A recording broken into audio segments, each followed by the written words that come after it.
Here's the question I've been asking. I'm going to continue to ask it until the fight. What are we about? 43 days or so away from May the 6th, 2017, where Julio Cesar Chavez Jr., the son of the Mexican legend, takes on the number one active Mexican young fighter right now, Canelo Alvarez. And the question is, right?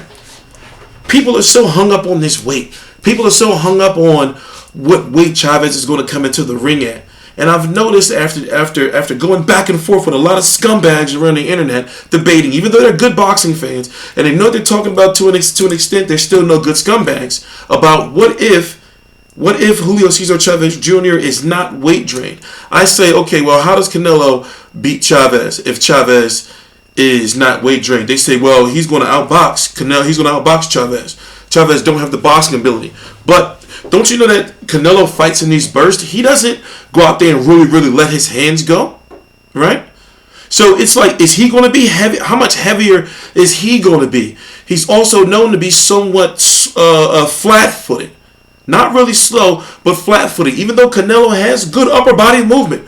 We've seen it against Austin Trout. We've seen it at some point in time against Iris Lara. You know, we know that he has some good, upper body movement, even with Khan to an extent. But when you're fighting against somebody who's going to be right there in front of you, how long does that upper body movement hold up, especially after rounds 6, 7, and 8? And Canelo, even against Liam Smith, has been known. And I understand he was fighting at 154, a division where he shouldn't have been fighting at in the first place, for that WBO title, whatever the case may be. I understand that, because of the weight, he may have been a little sluggish. But putting on weight, of course, the catch weight is 164.5. Really? They're doing half-pound catch weights, but it's like, how much is Canelo going to come into the ring as? Because he's in a situation now where he doesn't have to cut nowhere near as much weight as he used to, but now he's got to make sure he also is coming to the ring a little more bulkier and heavier to be able to withstand some of what Chavez is going to throw to him to the body, but also to try to carry his power up. So the question I have is, why don't people give Chavez Jr. credit or give him somewhat of an advantage because of his, he's been fighting bigger fighters 160 above for years now. How many fights has he now had, even if you don't count Brian Vera, because that was supposed to be a catch weight, above the 160-pound limit? He fought Fonfara at a full 170. No, it was 170. What was that catch weight? 172 or something, whatever the case may be. It was light heavyweight. His power didn't carry up. He was used to bullying other fighters that when he fought a real 175-pounder, when they tried to catch weight for Fonfara for Chavez, remember, similar situation.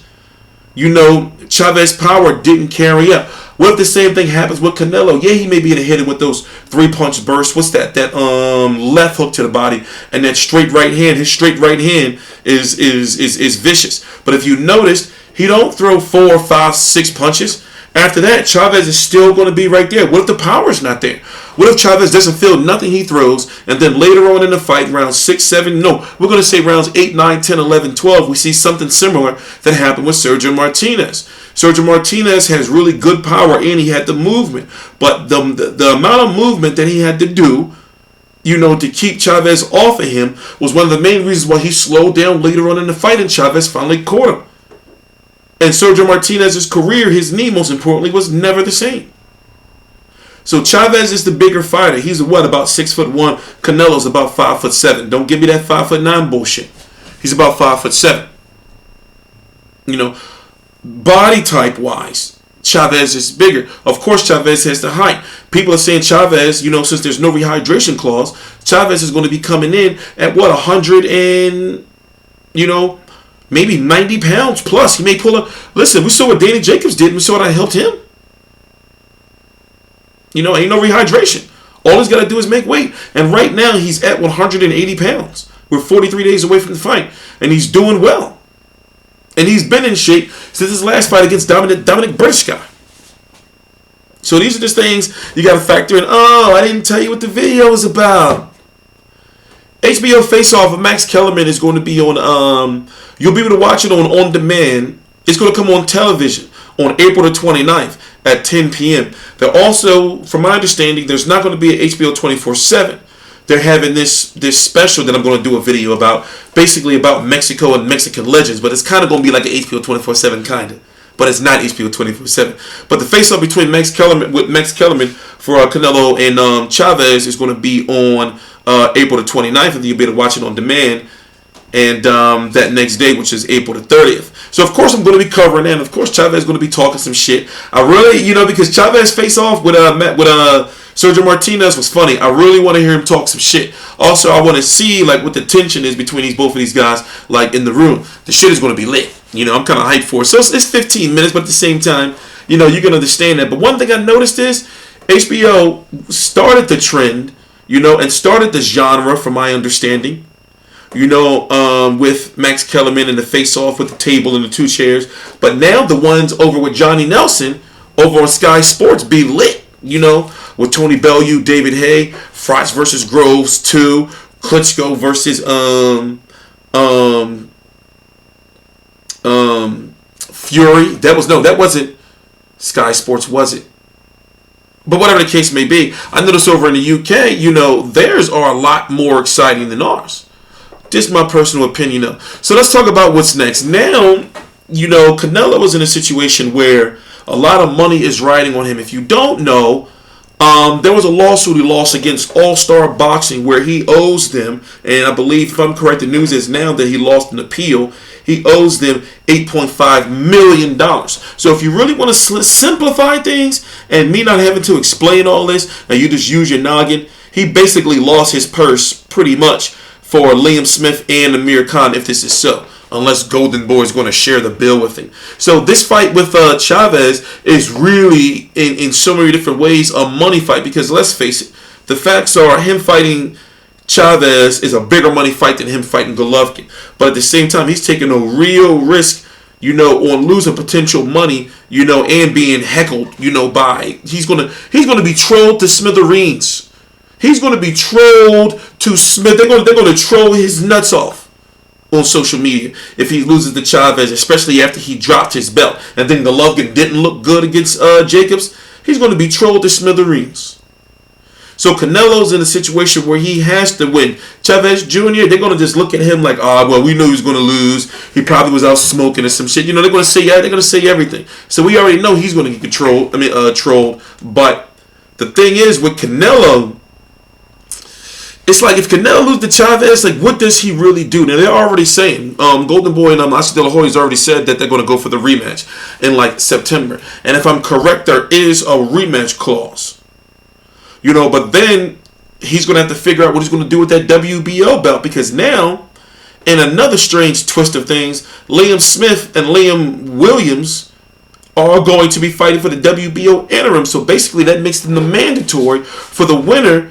For Canelo, if Canelo fights at 154 again, this is all, just strange political mumbo jumbo, and sometimes it makes me sick.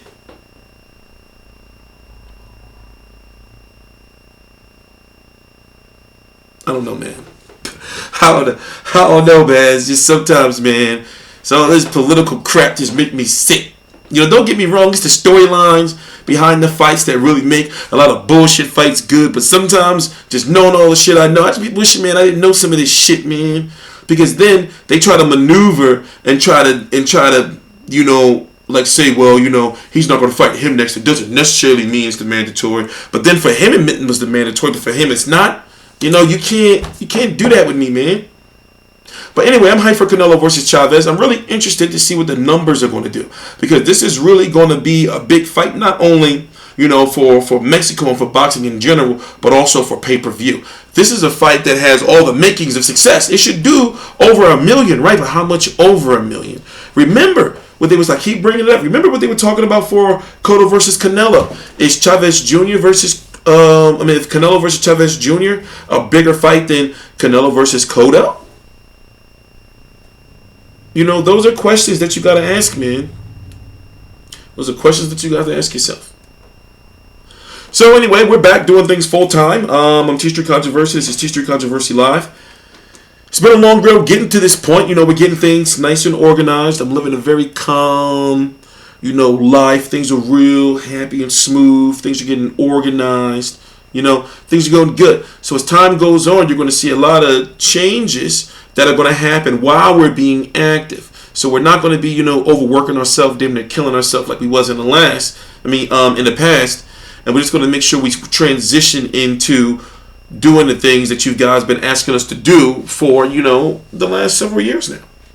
But understand, I was in no position and I didn't have the resources to do so. Now I'm in a position and the resources to say, okay, now it's time to make that next leap. And we're here now. Please subscribe and Teach Your Controversy. Teach Your Controversy Live. Face Off with Max Kellermen, HBO. Canelo Chavez is going to be airing on April the 29th at 10 p.m. on HBO Eastern. Then on HBO On Demand the next day. And of course, it'll likely be on the on the YouTube page. I'll be sure to put that on the website. So my website is active. It's www.fightview360.com. We have merchandise even coming. You know, we're working on it. For Canelo Chavez. Did I tell you guys I'm half Mexican? You know, half Negro Mexican, half Irish and half black. Yeah, I was on Ancestry.com.